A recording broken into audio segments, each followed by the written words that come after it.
Great. Right, here we go. We're recording now. 1, 2, 3, 4, 5, 6. Actually, it should have been all 8 of you shouting at me rather than just Michael.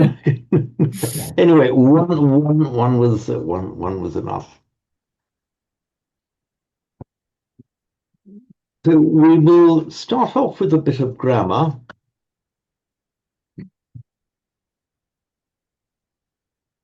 We last time round on the grammar part of it, we reached the bottom of page 5.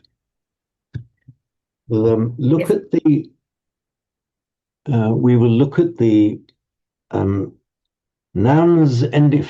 nouns ending in "i", which are on page 6. Very, very common class of nouns. They decline rather differently from each other in Sanskrit, but in Pali they've practically merged into one. So you don't have to. It's in other words, whether the noun ends in a short "i" or a long "e", they decline almost the same in Pali. In fact, it's probably right to. I think it's right to say that the only difference between, for example, ratti, which is the paradigm given here, ratti ending in a short "i", and nadi ending in a long "e", is in the nominative singular. Apart from that, they do decline the same.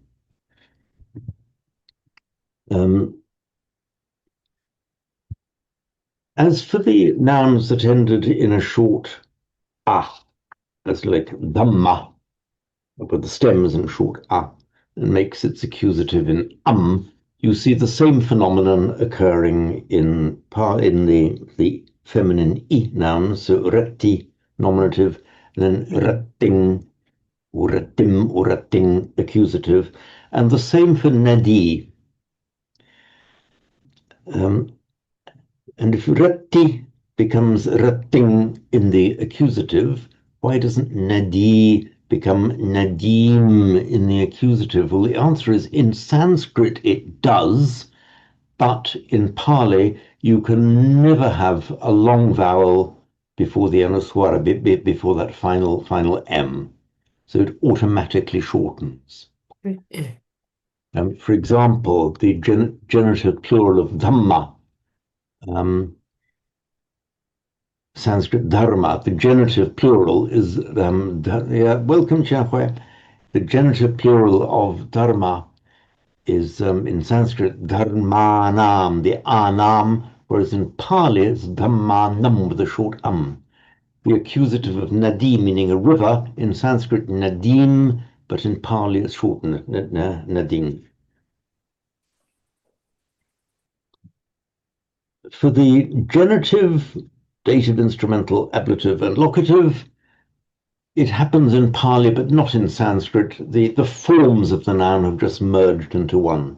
So rattiya and nadiya, identical for the nouns in a short "i" and a long "e".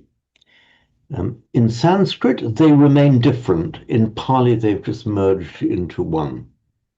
You might think, well, how jolly good, less to learn. Well, okay, less to learn if you are simply learning a declension by heart. But in practice, it can occasionally create some confusion because the differentiation isn't there. Whereas in Sanskrit it is, in Pali it's lost. Note the alternative locative in ratiyam in the night, nadiyam in the river. So you'll see both forms, nadia and nadiyam. All right. Okay. And in the plural, you'll see they're identical for the short "e" and the long "e". The either ratio or ratti and nadio or nadi, you'll see both forms equally without any distinction of meaning. For the genitive plural, or genitive and dative plural, you see the final vowel That's what it of the does. stem, the E, and then ratinum and nadinum. This is common throughout the generative plural of most different forms of nouns. You get the final vowel of the stem. If long, it remains long. If short, it becomes long. And Sanskrit, for example, of the dharmas, dharmanam, of the Buddhas, buddhanam.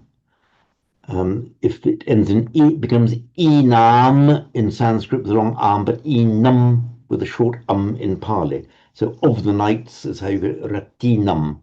So this ending long vowel followed by num is one of the markers of the genitive plural.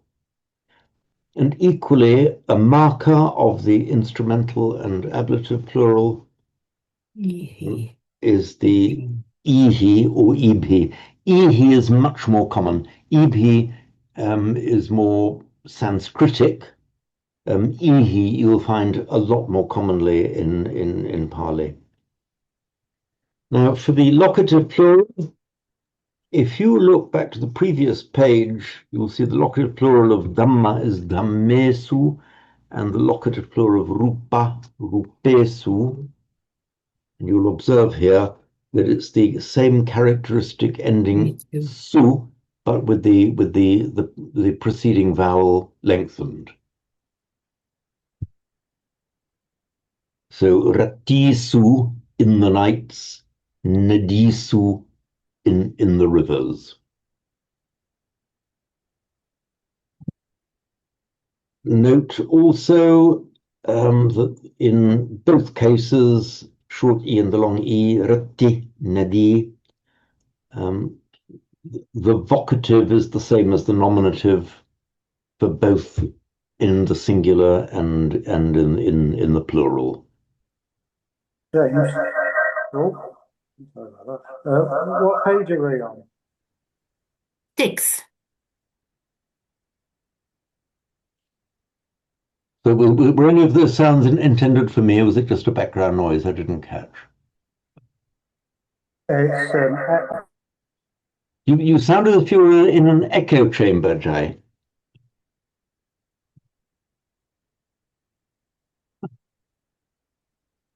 I'm not sure what's going on. It's a bit psychedelic.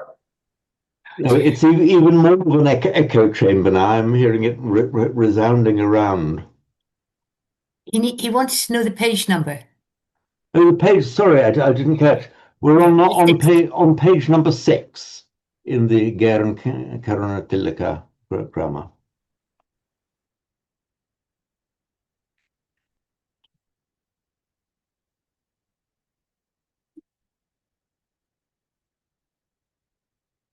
Now we are going to look at the verbs. That's section 2 beginning near the bottom of page 6.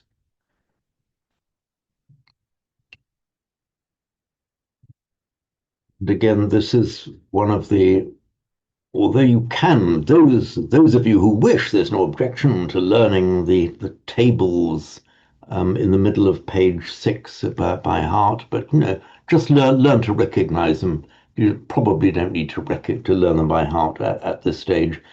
But the table partway down page 7 is something that really you have to know by heart. So much so it really becomes part of you. What I'm going to do now, I'm just going to activate my iPad. Screen sharing for iPad. Right.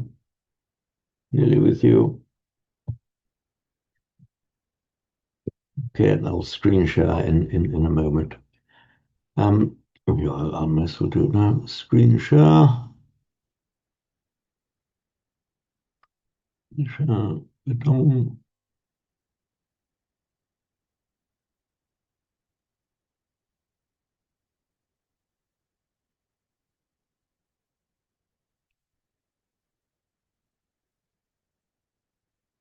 Yeah.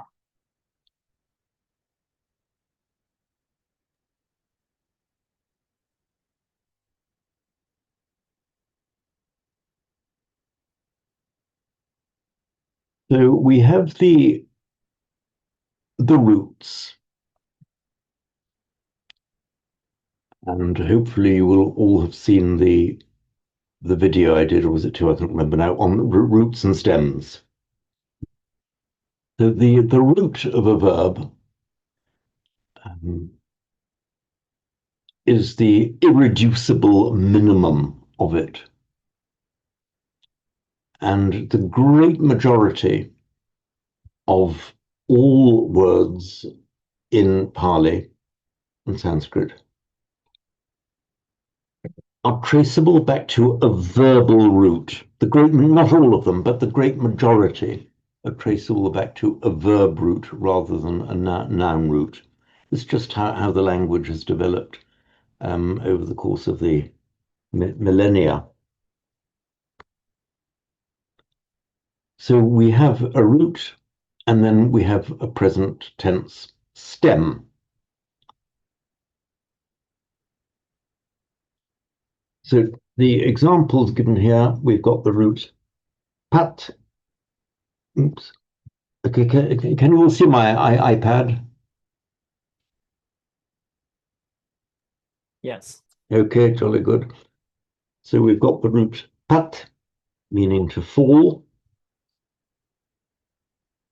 Just a reminder, this tick sign represents the mathematical square root sign. It's an indication that pat is the root.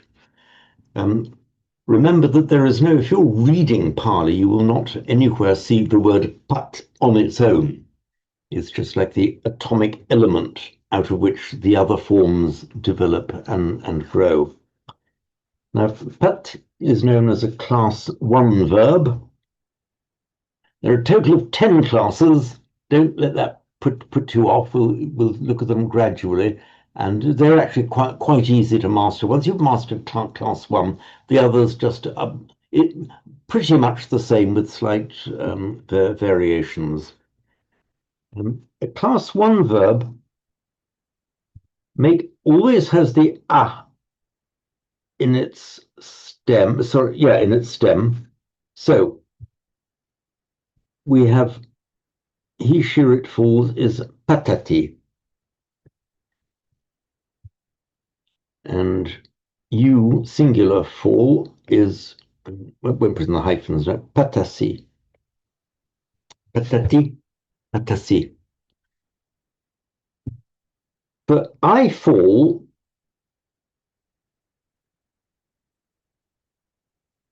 it's with an M instead of the T for the third person, he, she, it fall, patati.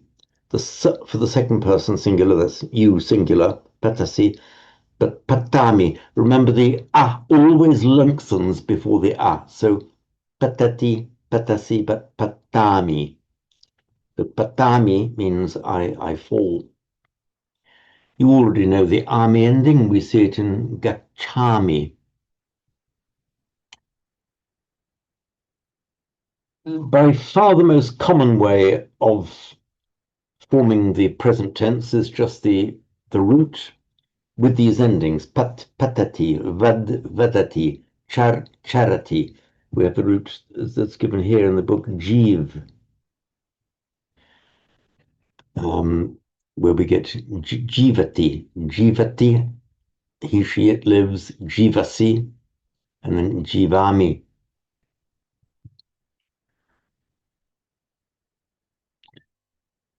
It's not always quite as simple as that, but fear not. Once you've got so we've got one slightly irregular verb here. We've got this gum, the root gum, meaning to go. Slightly irregularly, you don't say gamati, but gachati. And I go is not gamami, but gachami. So there's this slight irregularity there. It's just the vowel, the consonant rather, final consonant of the root changing. So gachati, gachasi, and then I go, which we all know, of course, Buddhang saranang gacchami. You do get these irregularities from time to time. The good news is that once you've got the present stem, gaccha, gacchati, gacchasi, gacchami, it remains, there aren't any further irregularities after that throughout the whole of the present stem. That's the present optative, imperfect, imperative. Once you just get that one change, and that's your present stem, and that remains constant then throughout the conjugation of the present tense. There are a couple of peculiarities. There's the root sta, to stand. I'm giving you these roots in the Sanskrit form. In Pali, they say ta or ta. In Sanskrit, it is sta. That Sanskrit root sta means to stand, and it is no accident or no coincidence that the sta of our word stand is sta. In Latin, to stand is stare. I'm not writing the word stare, this is the Latin word stare, to stand, which of course gives us, for example, words like station. Statio in Latin is where you stand. Also gives us words like, in Latin, stabilis, standing firm, from which we get the English word stable. There is a subclass of verbs that reduplicate the initial consonant or part reduplicate the initial consonant. So from the root, I'll give it to you in Sanskrit first and then Pali. From the root sta, you'd expect to see something like statio, stayati. What happens? It's slightly irregular as a subclass. It becomes tishtati. So you see the sta there, but mutated slightly, and it's that form that gives us in Pali, he stands, he, she, it stands, titati. So I stand, titami, they stand, titanti.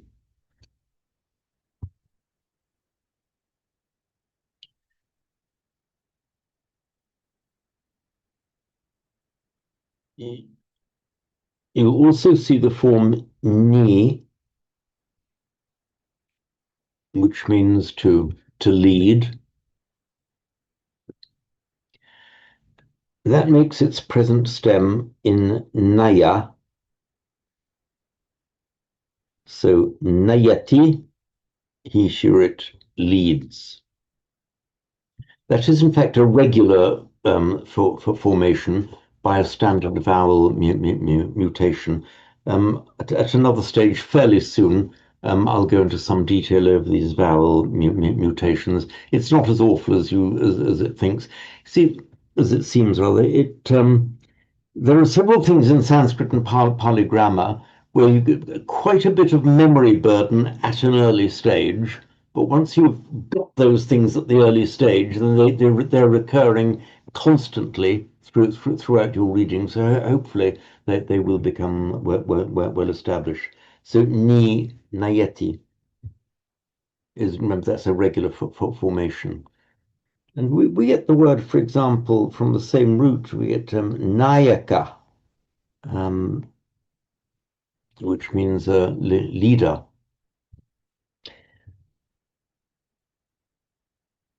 It makes a verbal noun in naya, leading. You may recognize the word vinaya. The vinaya, which is the monastic discipline. I'll be explaining quite a bit about the force of these verbal prefixes as we go along. The verbal prefix vi, at the risk of boring two of you who have heard all about it this morning, the root vi is a very forceful and, sorry, not root, verbal prefix vi is a very powerful and forceful root, and we will be encountering it the entire time, and it's worth just making friends with it. In primitive Indo-European, we had the word dwa, alternatively dwe, dwe, meaning two, as in 1, 2, the numeral 2. And this has survived into Sanskrit in two forms, dwa and dwi. It has come through the Germanic line into the English word two, the twa, you see. We used to say två in Old English. In modern Swedish, they still do say två, and it's cognate with the German zwei. It's also cognate with the Latin duo and dual. Now, it came to be used as a verbal prefix, meaning two, as in splitting into two, a parting, a separating. But what happened was, in Sanskrit and Pali, when it had that meaning, the D dropped and it just became a V. So the dvi became a V. Now mark well, in Latin, and we have hundreds, maybe thousands of words in English, it became D or dis.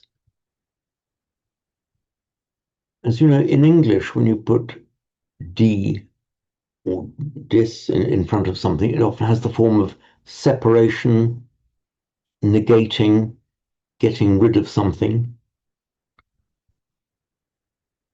So when you see these prefixes with an English verb or an English noun or verb via Latin, so when you see the vi, think immediately, that's the same meaning as when we put d or dis or die in front of an English word.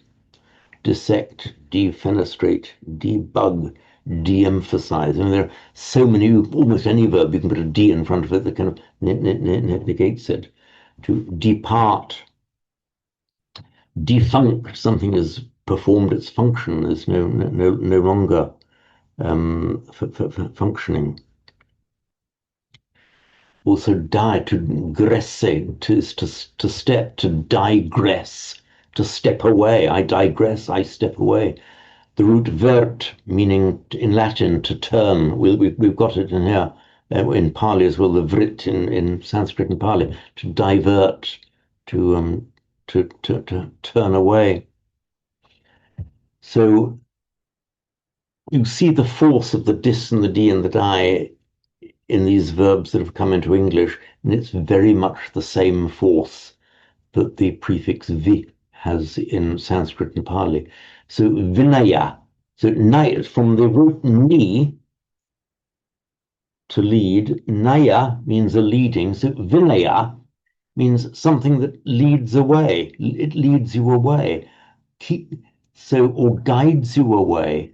So the vinaya, the monastic code of discipline, is that which guides you or leads you away from wrongdoing, or equally keeps wrongdoing away from you. But I think the more correct interpretation is probably that it leads people who follow the Vinaya, it keeps them, it leads them away from breaking the rules, from doing wrongs. The Vinaya, leading away.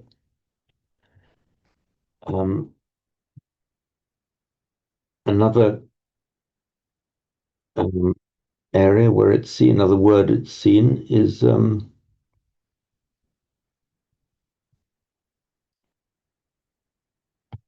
vipassana.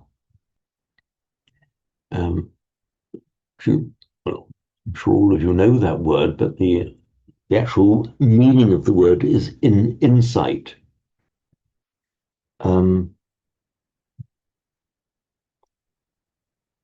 The Sanskrit root, pash, meaning to see. Now, look at this for a bit of entertaining etymology. There are a number of roots that either gain or lose an S, and pash is one of them. So the root, the earlier form of the root was spash. Now remember, Pali does not have a sh, so anything that's a sh in Sanskrit will turn up with a s in Pali. Now, spash. It very frequently happens that where you have a root in Sanskrit or Vedic that has a sh in it, it will often turn up in Latin, in Greek and Latin, or both, Greek or Latin or both, with a k sound. So this spash, meaning to look, turns up in Latin as spec. So spash and spec, as in inspect, respect, spectacle. It's that same spec root that is the spash in Pali. Sorry, the spash in Sanskrit. Now, look at this now.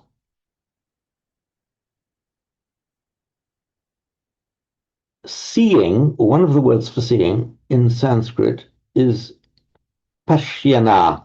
That root pash with verbal noun yana, pashyana, seeing. Now put the V in front of it. It's like seeing into something, separating the veil, seeing beneath the surface, as it were, splitting open its cover and seeing inside it. That is why vipassana, there's pashyana, passana, seeing, with that prefix means insight. We can invent an English word via Latin.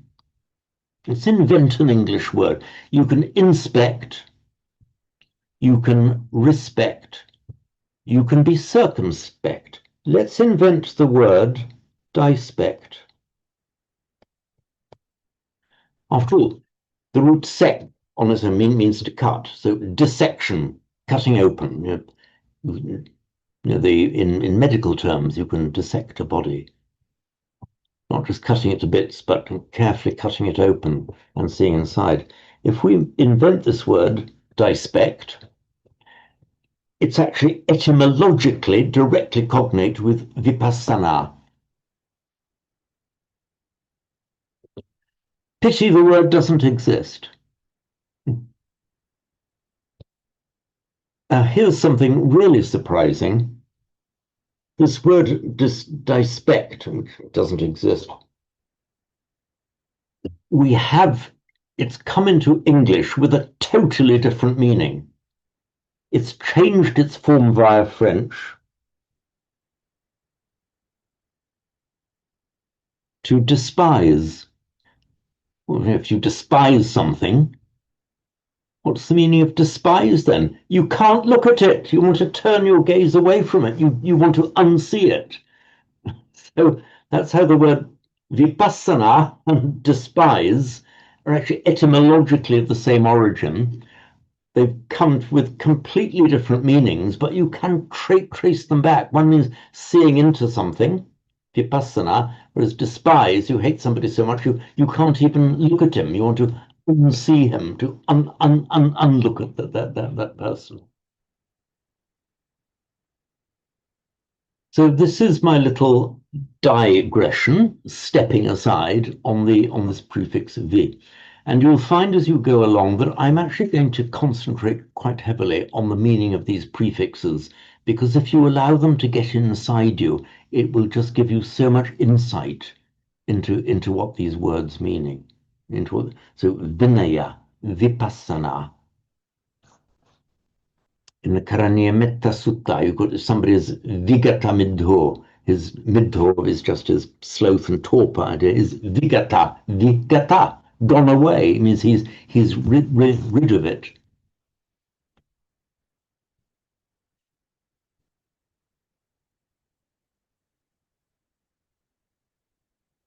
So back to our verb table. Just look at the verbs. I'm looking at the table now, halfway down, just over on page 7. Labhami, labhasi, labhati. Those of you who know Latin, even French, will see this tick, or just in Latin ends in just in the letter T, as the as characteristic of the third person singular. You find it in this T ending. You'll find it in Latin, in many verbs in French, in the Slavonic languages. You find it. This is a direct. This is directly related to the T in Latin. In English, in Old English,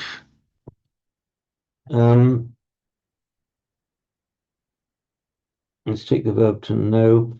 In modern English, he, she, it knows. In older English, he knoweth. That eth ending, the eth in Old English, is that same ending, that same characteristic T ending. And thou knowest. Here we see this characteristic S ending for the second person singular. The characteristic M in the first person singular, the I form, survives in English in just one verb alone. One verb remains in English that has this characteristic M, which is I am. So the M in I am, in Sanskrit and Pali, it is asmi. So we, in English, retains the first vowel and the second consonant. So the asmi in Sanskrit and Pali, in fact, in Pali, it's also amhi. But the am of I am is directly cognate with that verb. Oops. Let's see what it says here. Okay, so just below the table, you see lab is of a type referred to as an a stem verb. The majority of verbs are a stem verbs. You get the root plus an a. So I say the other classes of verb we will meet as we go along, but the great majority of verbs belong to this class.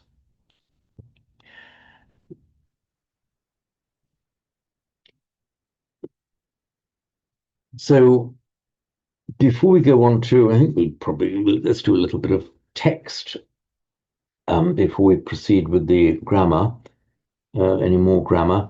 So we'll just leave for the moment. We won't go to the postposed particles. So are there any questions arising out of what I've just said? Doesn't matter if there aren't, and if questions arise in your mind later, you can certainly raise them. Michael, please. My question is about the long A in the Yes. person. Yeah. Where's that come from? Okay. It is a feature of Vedic phonetics. By Vedic, even pre-classical Sanskrit. that it very often happens that with words that where the ending has a m or a v in it, Vedic just had a tendency to lengthen it. Why they did, it's too late to ask them, and even if you did ask them, they wouldn't know. They just did. It's just a feature that developed. Certainly, that it was a well-entrenched feature, even by the time of the Rig Veda, which goes back to 1800 BC. So getting at 3,800 years ago. And it was just there, well established in the language at that time. I'm afraid we can't say very much about it, apart from that they just did. On this point, by the way, it's not only in verbs and certain other words as well. We have the ending, a place name ending in vati, which is quite a common place name ending in Vedic and Sanskrit. So what happened was, and this is the same feature appearing here. So sukha, as we know, is happiness, and there's one place name which is the abode of happiness. It was the name of an ancient town. So Sukhavati, and because of this tendency in Vedic to lengthen an a before an ending beginning in a v or a m, it became Sukhavati. We have Amara, which is directly cognate with the Latin immor, as in immortal, Amara, undying. It's both a noun and it's both an adjective and an abstract noun. It means immortal and immortality as well. So the abode of the immortals, or the abode of immortality,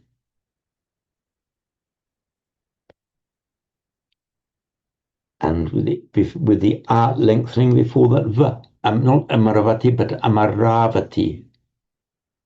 Many of you, of course, will be familiar with Amaravati monastery in England.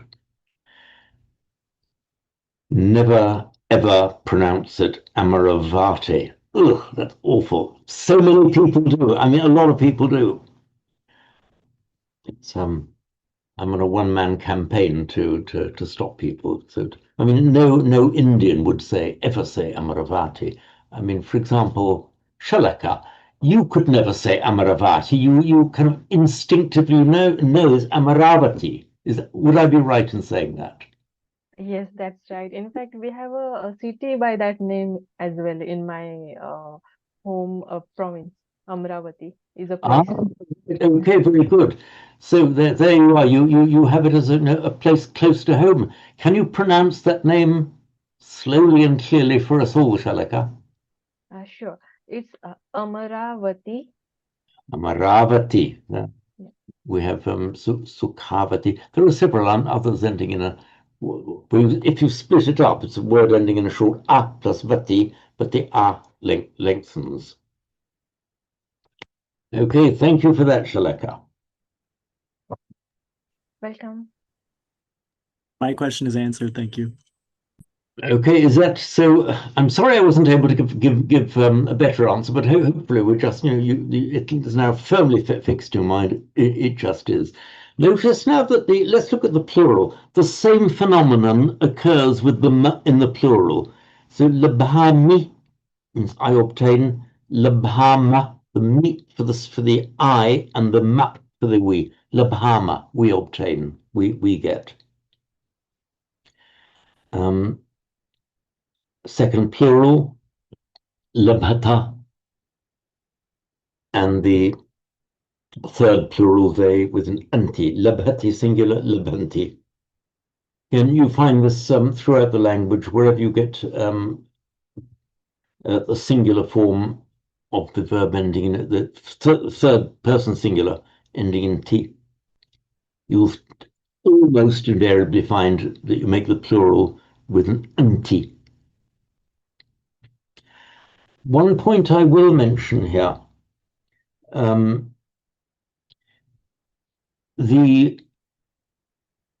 in Western grammars, and it's derived from the classical grammars, particularly Greek and Latin, we are used to talking about the first person is I, second person you, third person he, she, it, they. The Sanskrit grammarians did it the other way round. So, and equally the Pali grammarians do it the other way round. So, for example, in Sanskrit, when they say pratama purusha, literally first person, it means he, she, or it, or they. Second person is the same. And when a Sanskrit grammarian is talking about tritiya purusha, literally third person, it actually refers to I and we. So they reverse the numbering. But it's but in the way that I teach, and also in the way generally that Western grammars are put, just remember it follows the classical numbering derived from Latin and Greek.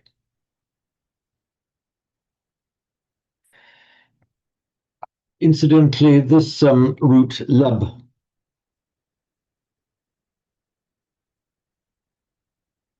meaning to get, or to obtain, to receive, to get. It turns up in Latin as the root lab, labor, which in English, using the English spelling labor, because American uses the same OR spelling. So you're in Latin, labor, labor, is what you have to do in order to get something. So in Sanskrit and Pali, the lab root refers to, means the actual getting of it, whereas by an extension of meaning, in Latin, it came to mean the effort or work that you need to put into getting something. So lab and labor, labor, are ultimately from that same root.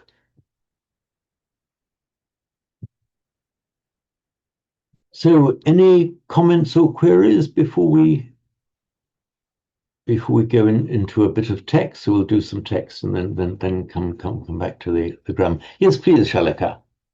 Yeah, I got a bit confused about Pratham Purushi Ekvachani. I think what I remember is Pratham Purush is I, not he, she, it.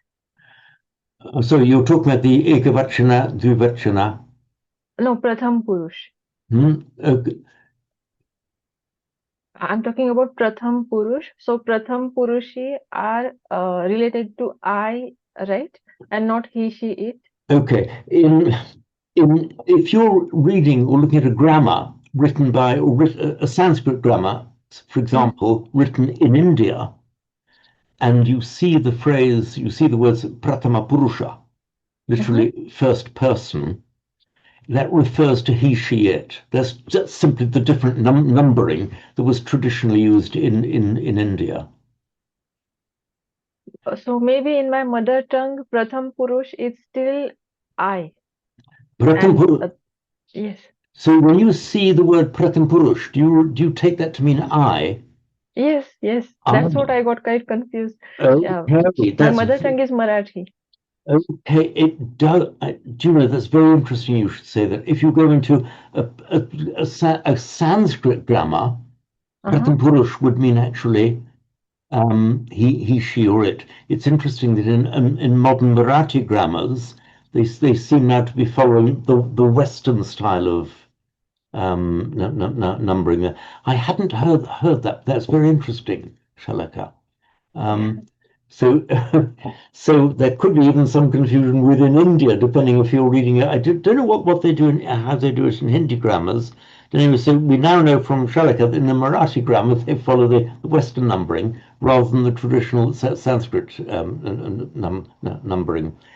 I just mention it so you don't get confused. Say, oi, that's not first person; it's third. It's just a different style.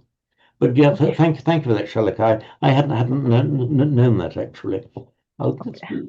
look this up and see if I can find out how they do it in Hindi. It would be interesting to know. Just making a note to follow this up. So we've got just a bit over 10 minutes before the break.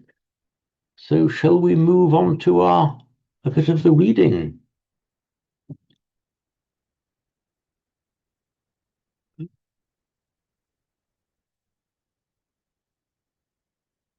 Oops.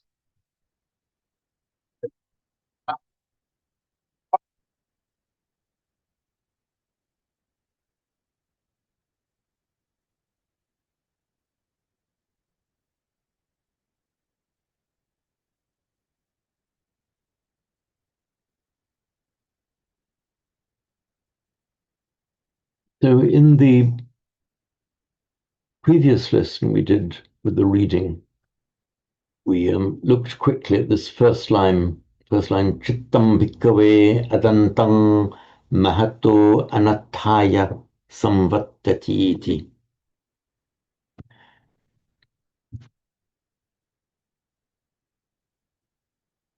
I'll just mention this Samvattati iti and explain that. The verb on its own, oops,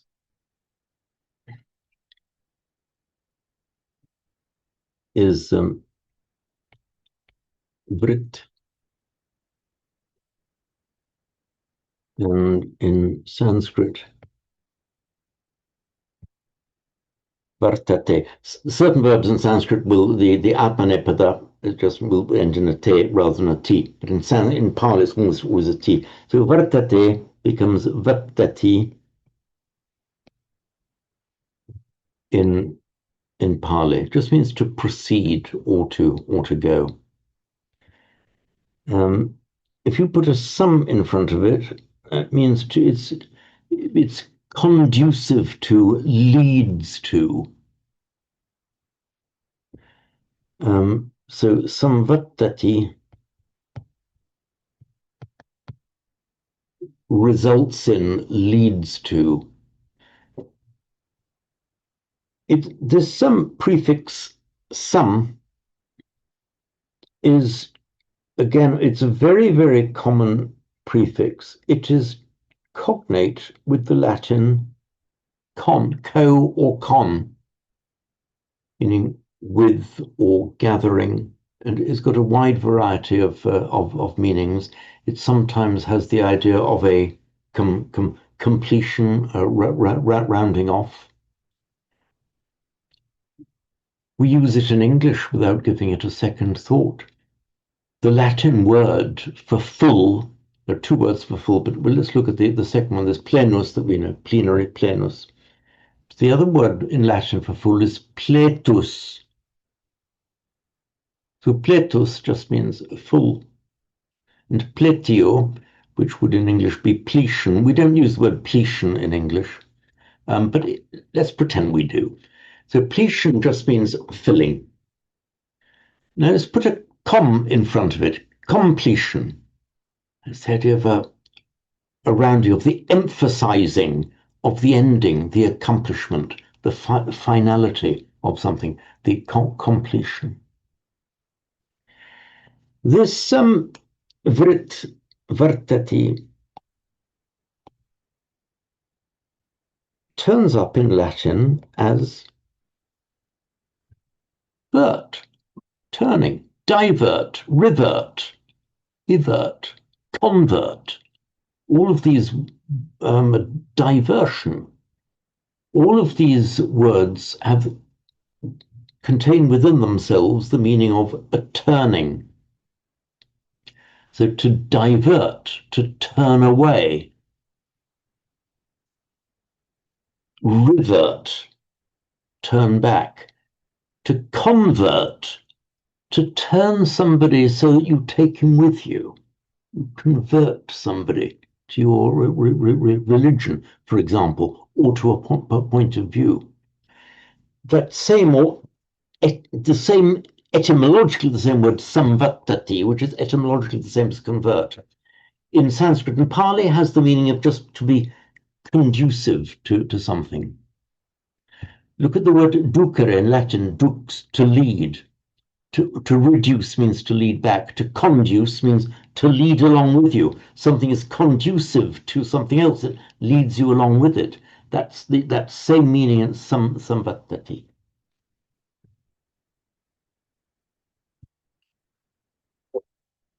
So chittam bhikkave dantam mahato anattaya samvattati. This anattaya, that's the dative ending, by the way, that you will see in the table halfway down page 5.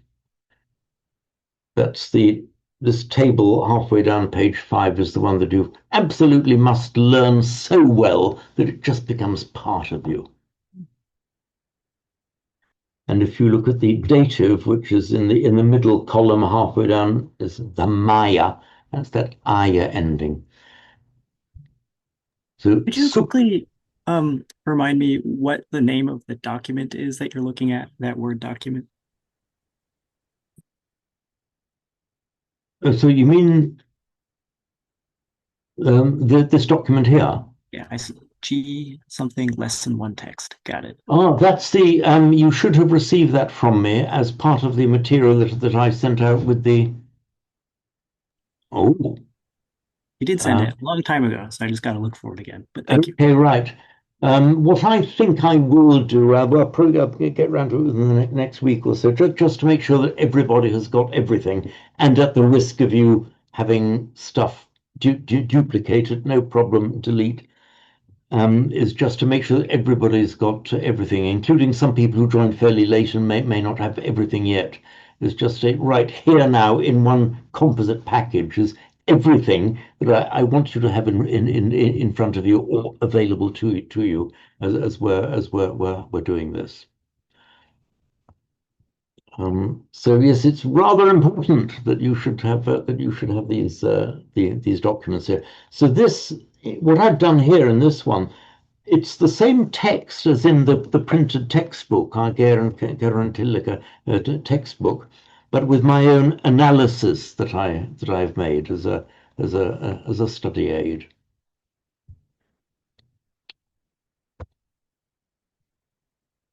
In the last few minutes before our break, and somebody please remind me to pause the recording when we go for the break, otherwise we've got 15 blank minutes on our recording. I am going to plunge into this very interesting query that Jen raised. Buddhang saranang gacchami. Right.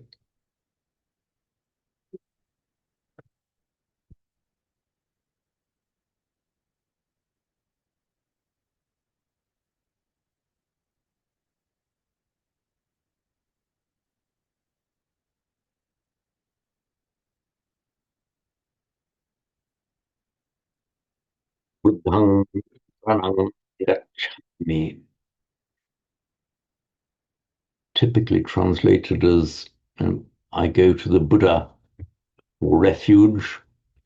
As I've explained, saranang includes the idea of refuge, but a lot more besides. It's not the idea so much of running away from the fight as strengthening and arming yourself to go into the fight. I think I quoted St. Paul to the Ephesians, the sword of the Spirit. Now, I've explained that the verb gam, it's a verb of motion. So typically, the motion towards something will take the accusative. So I'm going to town. Nagara is a town. Nagarang gacchami. I'm going to town. Viharang gacchami. I'm going to the vihara. Amaravating gacchasi. You're going to Amaravati. Amaravating gacchasi. So far, so good. Buddhang gacchami would therefore mean I go to the Buddha. Now, Jen was saying, well, Buddhang gacchami saranaya. Buddhang saranaya gacchami. Why isn't it that? Okay, two things occurred to me. Firstly, if you said Buddhang saranaya gacchami, Jen, you would be right, because you could say that in Pali. I go to the Buddha for the purpose of refuge. So that would be the dative of purpose. Just as, for example, the Buddha taught, for the happiness and benefit of mankind, happiness, sukha, hita, benefit, sukhaya, sukhaya, hitaya, he taught for that purpose. So in fact, Jen is right there. That is a valid alternative. Why is it Buddhang saranang gacchami? Going to refuge, going for the purpose of refuge. In fact, what has happened is that saranang plus root gam has almost become a fixed expression. Saranang gacchati, taking refuge in, going for refuge to. It's become just a fixed expression, accusative plus gacchati. So you can almost treat saranang gacchami, saranang gacchati, almost as a compound verb. And with that compound verb, then, the thing that you're going to refuge to will take the accusative. So we say dhammang saranang gacchami. So I think that is probably the best explanation of it. If I think of a better one, I will give it to you. I'm actually quite pleased that I delayed this explanation of Jen's query, because it was only as I was thinking, well, that's how it is, let's explain it. Then it was dawned on me, Jen is right. It could be that. And if you said, if I saw Buddhang Saranaya Gacchami, it wouldn't surprise, it's not how we say it, as we know, but it wouldn't surprise me to see it. It would still be good Sanskrit and good Pali. The fact is, just Saranang Gacchati has become, so to speak, a fixed expression that takes an accusative object of. In English, we just because by the rules of English grammar, we have to say to the Buddha, but by the rules of Sanskrit and Pali grammar, that object is in the accusative as the object of or destination of a verb of motion. So we've just gone 8. So what we can do now, we will take our 15-minute comfort break, and I will see you at 8:15 UK time. What have you got to remind me to do? Recording off. What do you? Sorry. Don't forget to turn the recording off. Thank you. I will pause the recording so it's just one continuous thing when I'm. So okay, I'm pausing recording now, and I'll see you in exactly 15 minutes time. Thank you. Thanks.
Okay, there we are. Recording resumed. And I will. And can you? I think I've. Can you see the shared screen with my iPad? Okay, good, fine. Now you see the analysis. So this adantam.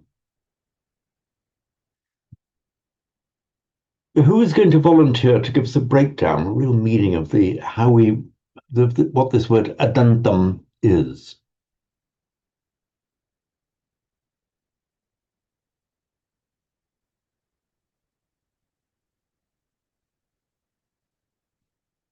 Would you like me to explain what adantam is?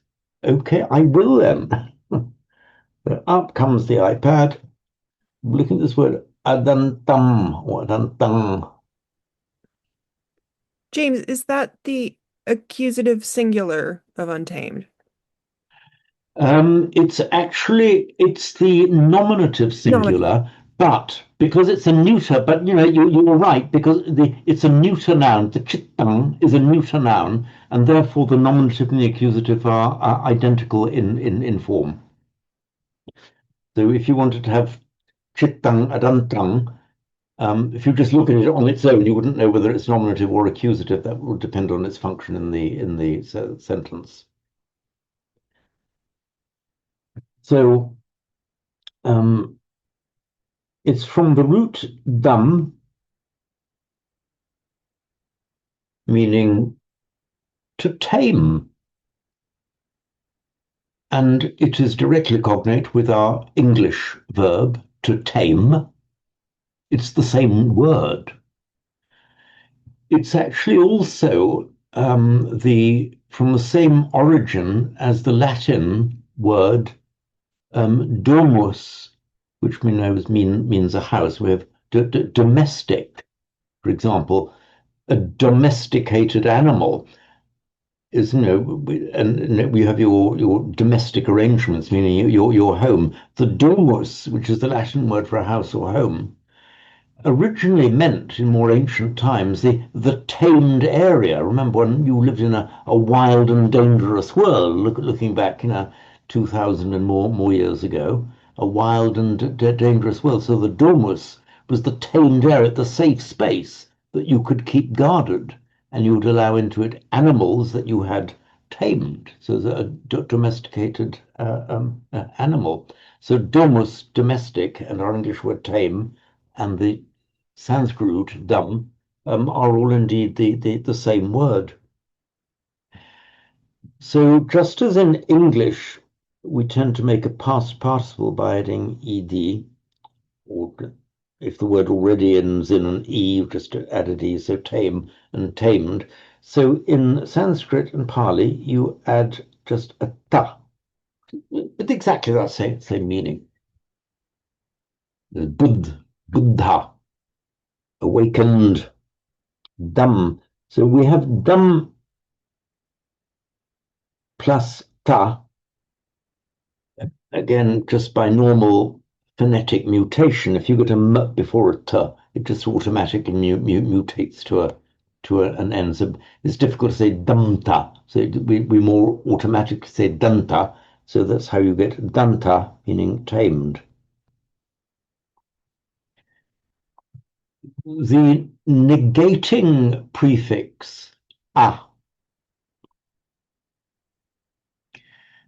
is exactly the same as the Greek negating prefix a, which is very commonly used in English, words that have come into English via Greek as well.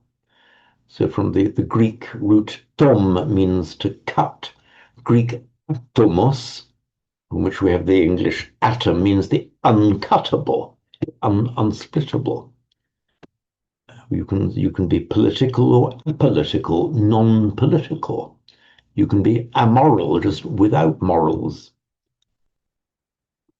The Greek word gnosis, meaning knowledge. If you are agnostic, you're saying I neither believe nor disbelieve. I'm agnostic.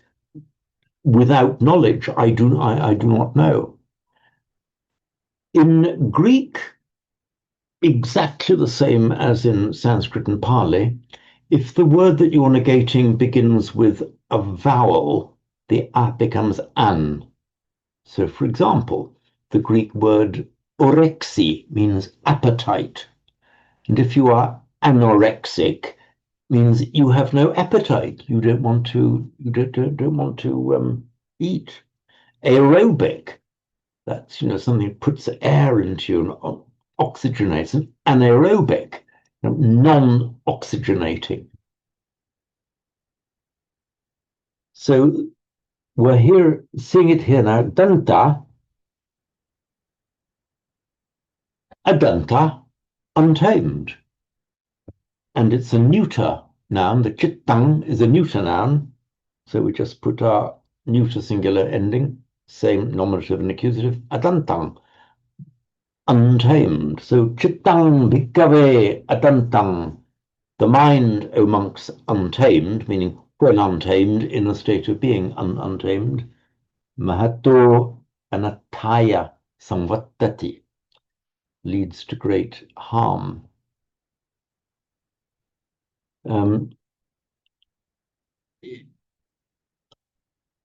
This word ta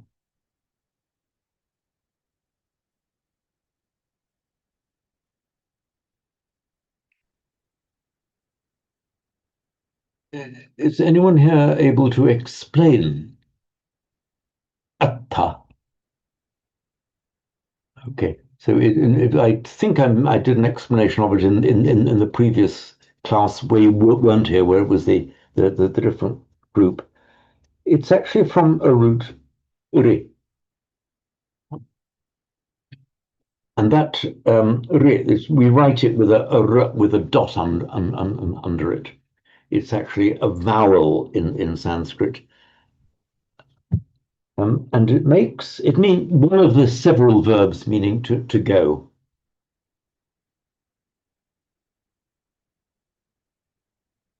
And when you put the verb ending ta at the end, the r becomes ar. I'll explain that in due course. So arta means literally a going, therefore destination, where you're going to. So in Sanskrit, arta, and by regular phonetic mutation in Pali, we see atta, artha, ta in Pali. So it's your goal or your destination, and by extension, that which you seek. Therefore, something that's valuable or good. This root, meaning to go, another way of making a verbal noun in Sanskrit is to put a tu. So ritu means a going, and it means a season, and also a ceremony that is performed to mark moments or points in life. The ritu. Do you spot something here? The word ritual has come into English via Latin. It's that same ritu. It's this from this old root meaning going, and what you do to mark the going, the passing of the seasons, the rituals. You have a ritual.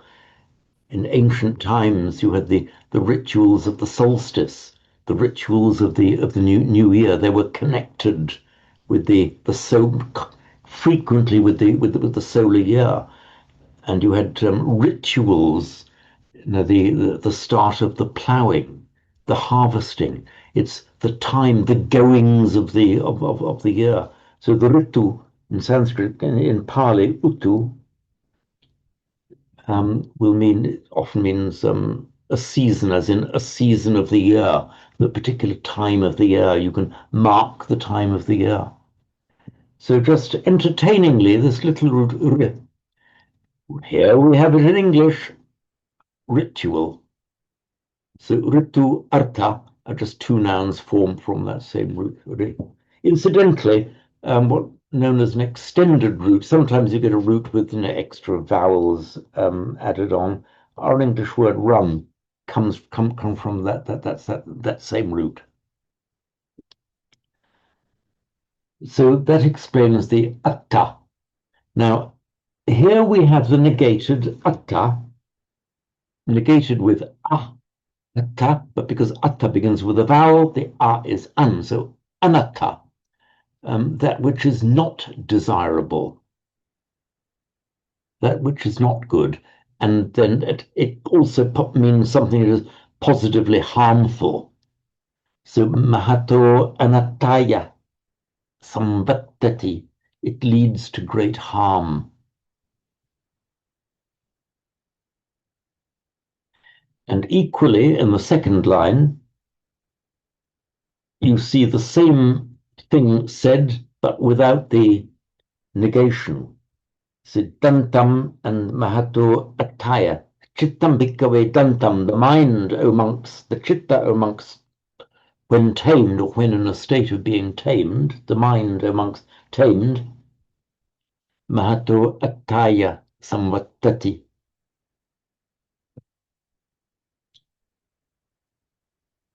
Similarly, in the second pair of lines, that's the third and fourth lines, Chittam bhikkhave aguttam mahato anattaya samvattati.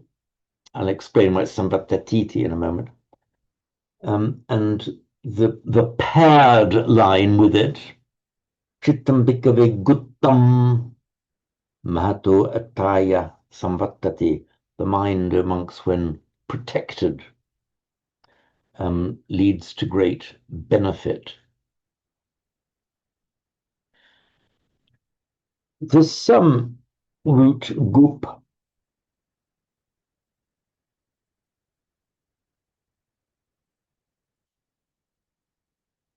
It makes, with its past participle that we've just been describing, gup plus ta becomes in Sanskrit gupta. And almost invariably, where you get a word with a p and t in Sanskrit, it just becomes a double t in Pali, which is how Gupta in Sanskrit becomes Gutta in Pali. Gup actually is quite an interesting root. It's one of the very, very rare roots that is not a genuine root. It's actually a root composed up of two different elements. I told you earlier that a root is the irreducible minimum of a verb. It cannot be broken down any further. There could be one or two other exceptions, but gup is the best known exception to this. It's not a real Indo-European root, and I'm going to explain. It comes from two separate words. Go, go and pa, both of which exist in English as very common words in English. You might not recognize them immediately, but it doesn't take long to recognize them because go we have in modern English as a cow. It's the animal, a cow, go, cow. It's the same word. And the root a means to protect.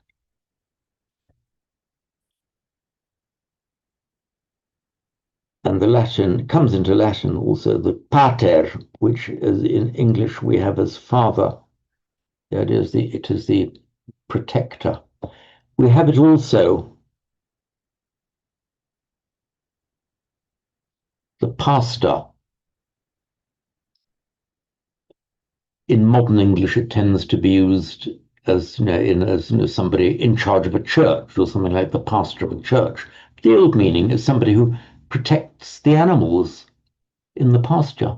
So the pastor of the sheep or the pastor of the cows will be the protector of the cows. So what happened was you put these two words together to go. Notice that's a short there. I'll explain that separately. So gopa is actually a combination of two separate words, go and pa, making gopa, one who looks after the cows, a cow protector. What then happened, and this had happened already by early Vedic times, already you see happened at the time of the Rig Veda, gopa, on the face of it, looks as if it came from a root gu. In fact, it didn't. But the root gup was, so to speak, even by Vedic times and recognized by the grammarian Panini as well, had become a recognized root, even though it's not a genuine root.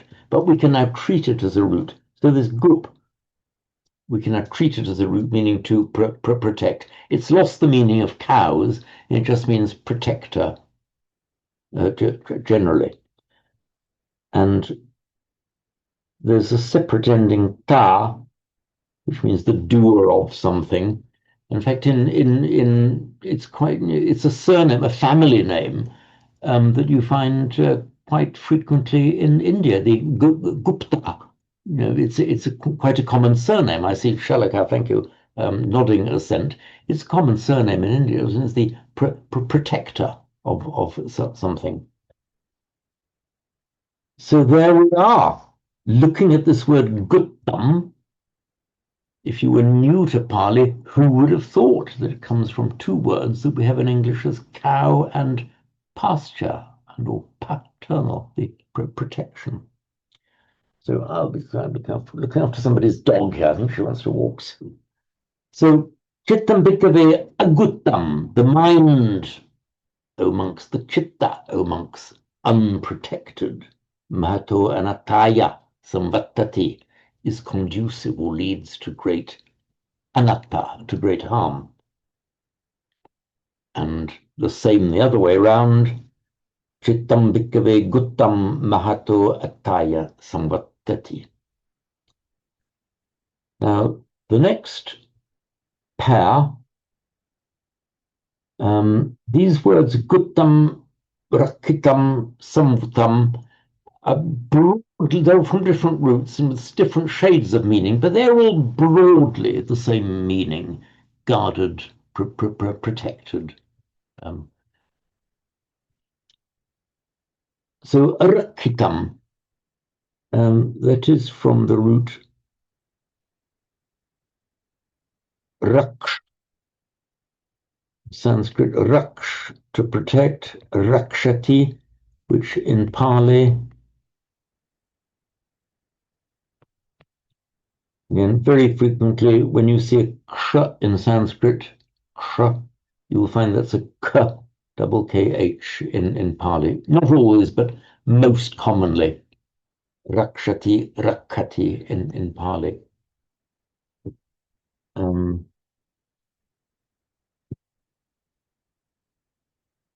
And also can have the verbal prefix araksh.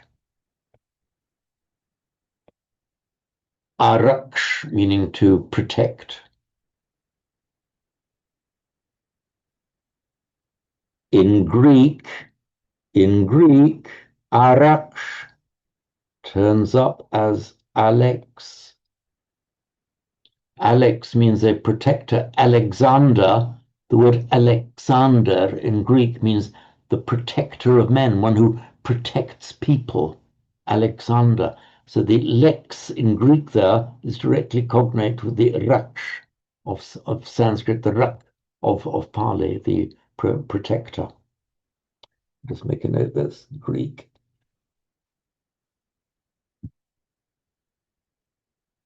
Now, we've just been discussing this past participle. You add a ta. Very often, you get an I inserted. mostly for euphonic per. It's difficult to say rakshita, so you say rakshita. And the same then in Pali, rakita.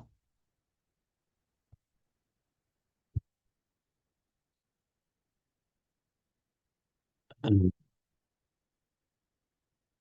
we see that same verb with the prefix anu in it in the Karaniya Metta Sutta. Mata yata nyamputamnya ayusa rakhe and anurakhe. So that same is in the Metta Sutta. We're currently dealing in the parallel series of classes. So the chittam bhikkhave rakitam, the mind, O monks, when unguarded, mahato anataya samvattati. And the James, can you talk yes, a little bit about the difference between protected and guarded? Right. So there's got to be some sort of meaning difference happening there because they're both there's one, right, there's the pair where it's talking about protected and then there's yeah, another pair where it's talking about guarded. okay, And those seem very similar to me. they do. Now you might want to say, well, what's the difference in English between protected and guarded? Is there a difference in English between protected and guarded? There's maybe a subtle difference of usage. Now, if you look back to the etymology of those words, to protect, a tectum in Latin means a covering. So to protect means you place a covering or a protective cover. You protect something by putting the cover on it. We have it in the word to detect something means you lift the lid off it, you uncover it. You protect by placing a cover over it to stop harm reaching it. The word guard, by the way, is more from the word to ward, as in ward and guard are the same word, guardian, warden are the same word. That is more protect in the same way of keeping danger out. So protect has more, if you look back into the etymology of the English words via Latin and the German, to protect, to put a protective covering to stop harm reaching it. To guard is more warding something off. So there's that subtle meaning there. And there is the similar subtle difference there. The rakitam, the raksh root, is a general word meaning to protect or to guard. And the king's guards would be the rakita of the king. Gopa, because of its etymology within Sanskrit, has more the idea, as I was saying, the gopa, the protecting, the guarding of your animals, of keeping animals safe. The rakita is more like a forceful guarding. And I'm glad you asked that because when we come to samvutta, broadly the same meaning. Chittam bhikkhave asamvuttam. Now, we have the root vri, which means broadly means to cover, but you can cover in a protective way.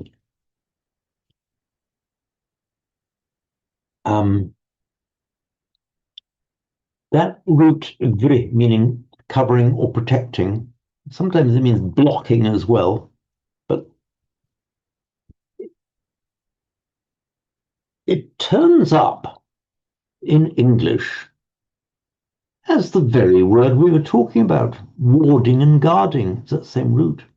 A weir in a river, it's the block in a river that slows the flow of the water, so the water flows over the weir. It slows down the rapid flow of the water. The w and the g have often got confused in the Germanic languages, even in Latin. So warden and guardian are the same word. Incidentally, our word garden is the protected area around your house. Originally, the garden was the guarded area, the area that you keep your domestic animals safe inside.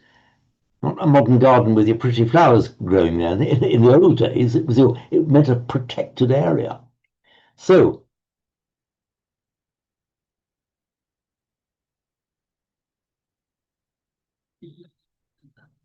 with the prefix some, like guarded around, samvrita, co-guarded, con-guarded, con-warded, samvrita. The idea of you're warding off danger. Samvrita in Sanskrit becomes, because the r doesn't exist in Pali, you have to put another vowel instead, so you get samvrita, which is exactly what we find in this verse. Chittam bhikkhave asamvutam mahato anataya samvattati. So here, thank you, Jen, for raising that point. So you've got three words with broadly the same meaning, but each one having a slightly different tone. The first one is protecting, as in the way you look after your animals. The second one is like guarding, if necessary, guarding with force, fighting off danger. And samvuta, you put your blockage, like your garden, to keep danger out. So they aren't synonyms. They all bear the same kind of meaning. They're not exact synonyms. Each word has a different tone. Just as I've been explaining, protect and guard have different origin. If you understand the origins of the words, then you see the different tone, the slightly different feeling that they have in modern English.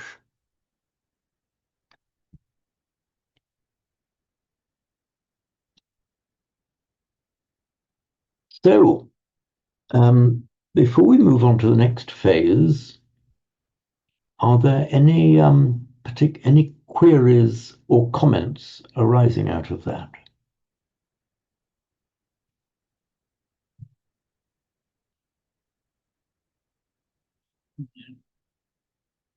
Those of you who were with me for the classes I've been doing for some years for the Buddhist Society, the Sanskrit and Pali, will know that when the numbers were low enough, as they are now, I'd always get people to recite a little bit, just a line or two. But we also had the rule that nobody was ever compelled to recite if they didn't want to. There was a convention that was used. If you didn't, the convention we used back in those days is that if I can see your face on my screen, that is a signal to me that you don't mind being called upon to recite something. If you don't feel like it, you're allowed to turn your video off. Maybe we won't be so formal. So what I'm going to do is I'm going to ask one of you to recite the first line of this, the Chittam Bhikkhave Adantam Mahato Anataya Samvattati. James, it's Duncan. Duncan. Just before, I don't want to recite, but just a question. It would have been so good to hear it coming out in a Scottish accent, Duncan. You mentioned that adantam and these other words were past participles. Yes, they are. They all are, that's correct. Yeah, I kind of thought they were adjectives. Could you just maybe explain that a little bit? A past participle is an adjective, but it's a particular kind of adjective. So you're right, they are adjectives. It's an adjective meaning that something has been done to it. So, for example, protected.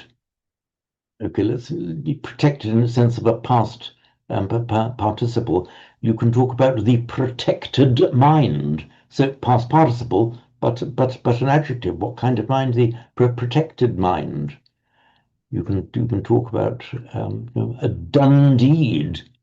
A deed that has been done is a done deed. There is the past participle used as an adjective.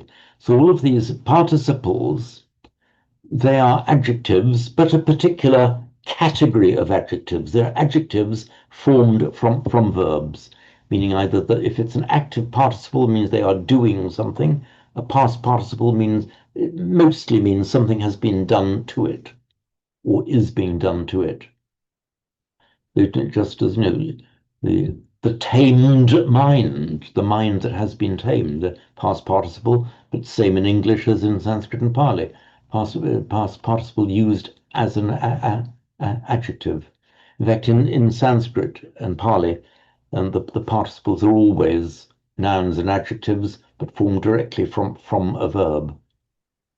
Okay, that's great. So one of the complications, one doesn't know one's own grammar, far less Pali. It helps to know your own grammar. Thank you.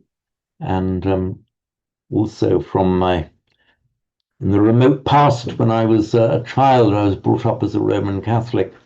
And looking back, without wishing to be too mean on anybody, I would say the only distinct advantage that I can point to being brought up as a Roman Catholic was that I got a lot of Latin from an early age. So it's that kind of grammatical background that actually does come in pretty handy when you're looking at a language of the same language family, like Sanskrit and Pali. I actually have one more question. Yeah, please keep them coming, Michael. Carry on. In all the lines, I see it's samvatati D, and do people recite it with that last T on there? And also Okay. on top of Okay. Let me. Sorry, I said I promised to explain. Now I will. Now I will explain. Let me just. Oops. So, wires all over the place. Here we are. Oh, sorry, I filled up the wrong thing now. Where's it gone? Where's it gone?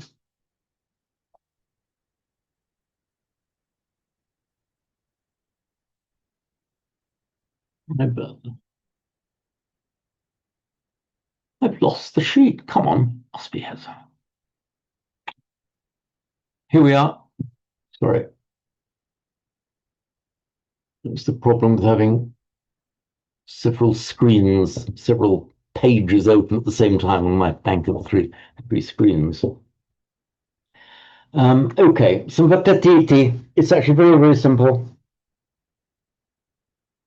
The verb itself, on its own, samvatati, and that's that same ati ending that we've just seen, the third person singular ending, samvatati. James, are you writing on your iPad? Sorry, I am. Thank you. So what I'm about to explain is that samvatati, this one here.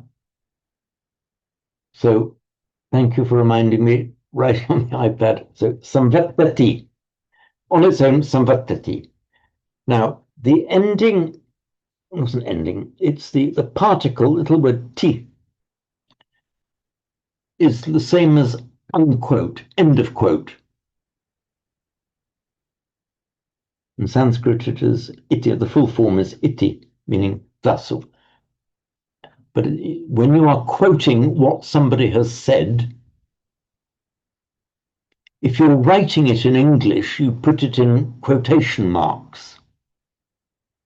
In Sanskrit and Pali, they don't have quotation marks, and you don't open quote, but you put iti or ti, meaning close quote.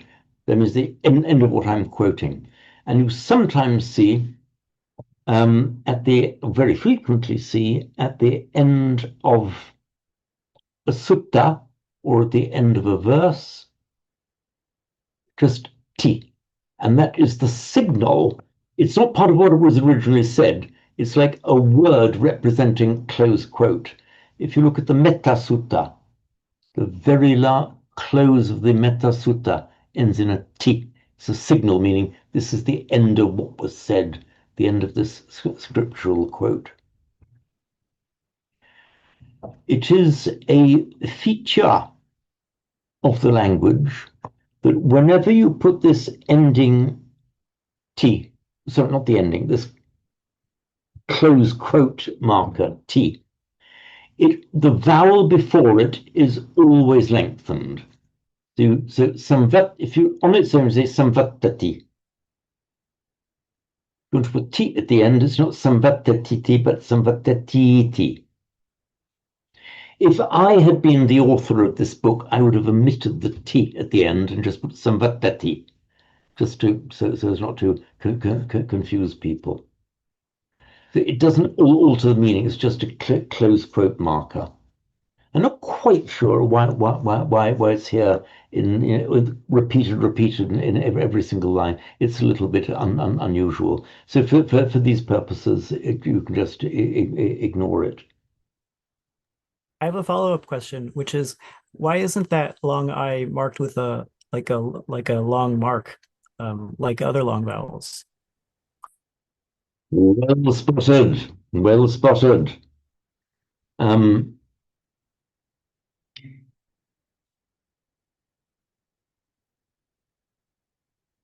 If it is written in any of the native scripts, in Devanagari or Sinhala or Burmese or Thai, any of the scripts, the Eastern scripts in which Pali is written, it would not be distinguished. It would just simply be the long E, however that might be written. Since in the Devanagari script would just be the E and the T. Oops. Oh, sorry, my pen's gone funny. Pen.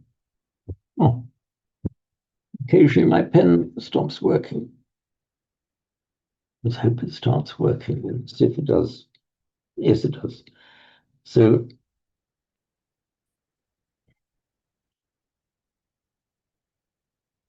T. But TT, and if you just write T on its own in Devanagari, it is T like that. TT, it's the same T is used. Why is it this circumflex mark rather than the stroke? Why is it written? Your question is, why is it written like that, like this one, rather than the second one? Is that your question? Okay, right. This is a device invented possibly by people like Monia Williams, the writer of the great Sanskrit dictionary, professor of Sanskrit in Oxford in the latter part of the 1800s. It's a device to assist students. It's a device that means that it's the merger of two vowels into one. So the circumflex is used. We will not find the equivalent in the native scripts. You do not find the equivalent in the Devanagari script, just as an aid to students. Say, it's not just a vowel that's long on its own, it's because the merger of two vowels. So samvattati iti becomes samvattatiti. So it's just That makes perfect sense. I imagine there are some places where you could abuse that circumflex for very weird that's it. So the accent was hanging around, unused, available. So these clever people like Monia Williams and Oxford said, let us use it as an aid to students, as an indicator. We'll see a few of these as we go along. But there's nothing more sinister than that. It's just the merger of two vowels. So, for example, you'll see it actually in the very next line. You'll see naham. You see the very next line, naham. Sorry, let me call it up here.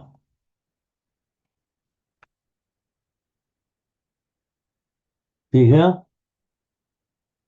You've got that circumflex over the naham. That is a signal to the student that this is by Sandhi a merger of na plus aham.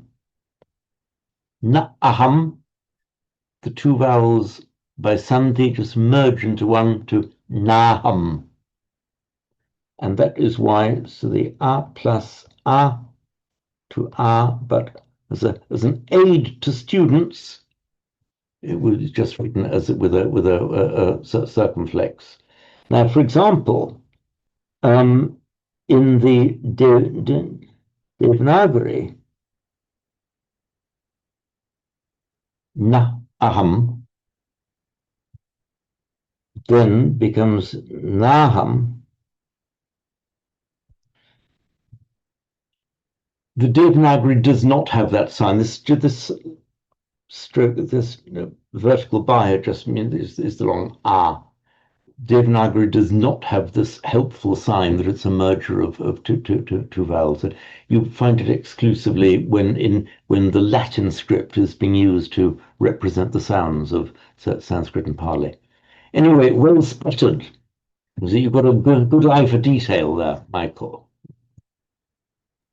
Thanks.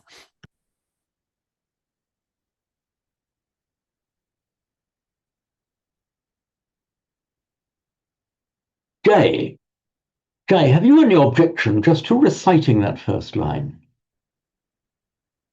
The one one beginning this one here. In fact, let's drop out this confusing et at the end. Yeah. I'm a bit echoey. Yeah, it is sounding a little bit echoey, but anyway, try anyway. Let me try to sort that out. Sitam.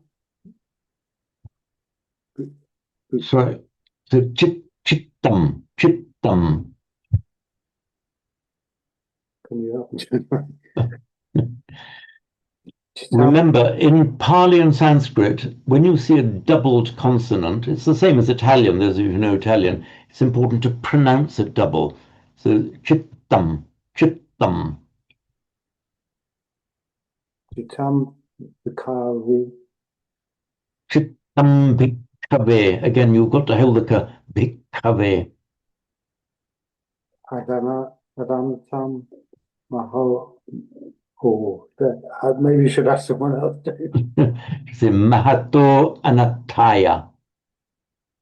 Mahatu Anataya. Samvattati. That was just from reading it. Okay. Don't worry, Jai. We will get you there. We will get you there. Okay. Michael, do you feel inclined to I'm just choosing you because you're the next frame along, the next screen along on my screen. I love inflicting the sound of my own voice on other people, so my pleasure. Okay, line 2. Chittam bhikkhave dantam mahato attaya samvattati. That was a very creditable performance indeed, and in particular, sometimes people pronounce it in different ways, and if your accent is not quite, well, how is it exactly pronounced? We don't quite know. But what is vital to get right is doubled consonants and the long and the short vowels, because they can make, it can mean a different word if you don't do it. For example, the word let me give you one example. Bala, with a short two short bala, and bala. These are two entirely separate words. Bala means strength. Bala means something like originally it meant a child, then by extension it meant a fool. But anyway, you got meticulously correctly all the doubled consonants and the longs and the shorts. And another thing, remember, is these aspirated vowels, the ones with an H after. They do make an important difference in Sanskrit and Pali. And in the languages of modern India as well, it's an entirely, to the Indian ear, the sounds ba and ba are two completely different sounds.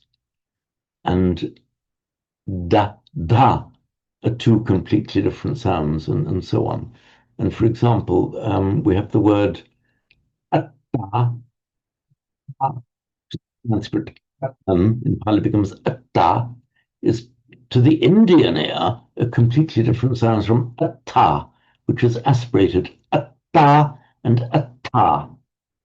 So Shalaka will know exactly what I'm talking about if you're a native speaker of. I think it's the same in Gujarati. In Marathi as in Hindi. You've got the difference in da ta da da.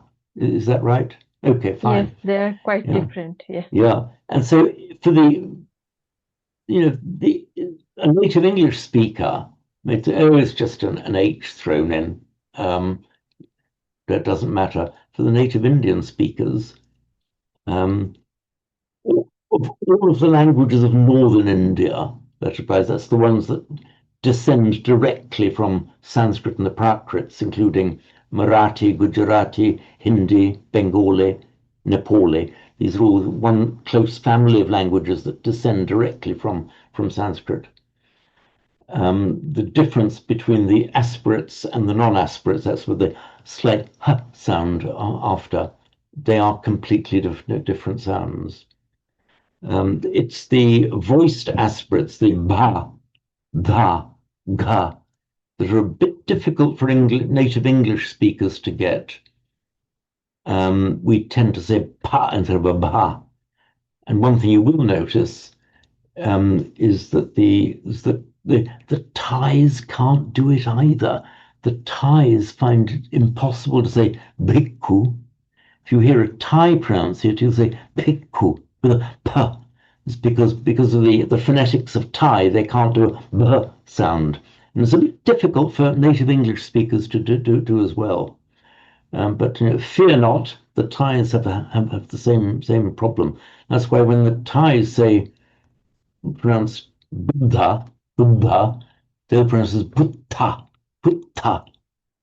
And when the Thais pronounce Dhamma, they say Dhamma. See, they can't do the sound. So look, we'd better wind up there. I've got this poor little doggy desperate to get out that I'm looking, and we've just gone 9. So I'll just make a note that if not everyone gets a chance to recite, fear not. I make a note of who's done it, and the others get their turn next time round. Okay, so I will say goodbye then. Thank you very much for being with me, and see you all in a week's time. Thank you for joining me. Thank you. Thank you. Bye. Thank you. Goodbye. Thank you so Bye. much. Bye. Goodbye. Thank Bye to all. Bye. Cheers.